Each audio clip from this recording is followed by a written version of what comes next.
کبھی کبھی انسان کے دل میں یہ خیال آ سکتا ہے، جسے بھی اللہ نے کوئی توفیق دی ہو، کہ دیکھیے میں تو بڑا کام کر رہا ہوں دین کا، میں نے اللہ کے لیے یہ قربانی دے دی، میں نے اللہ کے دین کے لیے اپنا کیریئر برباد کر لیا، میں نے اللہ کے دین کے کام کے لیے اپنا فلاں نقصان جو ہے وہ برداشت کر لیا.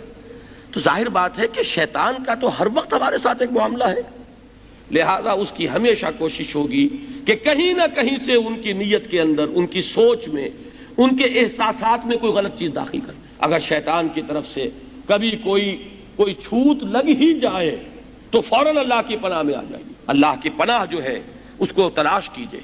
تو یہ بات آپ غور کیجئے، یہاں فرمایا وَمَنْ جَاهَدَ فَإِنَّمَا يُجَاهِدُ لِنَفْسِهِ، اور جو کوئی بھی جہاد کر رہا ہے وہ جان لے کہ وہ اپنے لیے کر رہا ہے.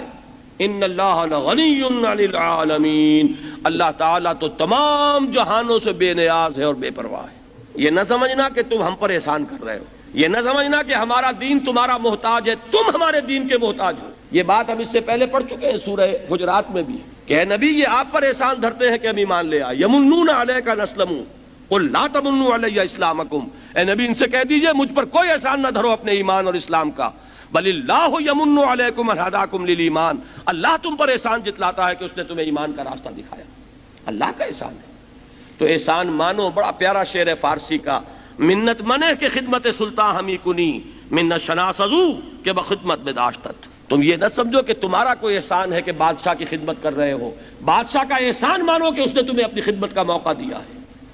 تو وہ سلطان ارض و سما، اس نے اگر قبول کر لیا کسی کو اپنے دین کی خدمت کے لیے تو وہ اس کا احسان مانے، نہ یہ کہ وہ یہ سمجھے کہ میں کوئی احسان کر رہا ہوں اللہ پر، یا میں کوئی احسان کر رہا ہوں رسول پر، یا میں کوئی احسان کر رہا ہوں اللہ کے دین پر.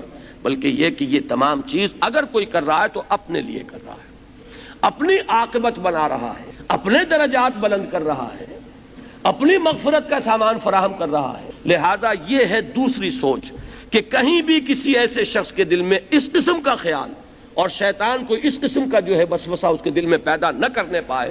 ہی شوڈ گارڈ ہمسیلف، اپنے احساسات اور اپنے کیفیات جو ہے باطنی ان کا جائزہ لیتے رہے کہ کہیں اگر یہ خیال پیدا ہو گیا تو اس کا مطلب یہ کہ شیطان کامیاب ہوا اور اس نے ہمیں اڑنگا لگا کر اور ہمیں چت گرایا.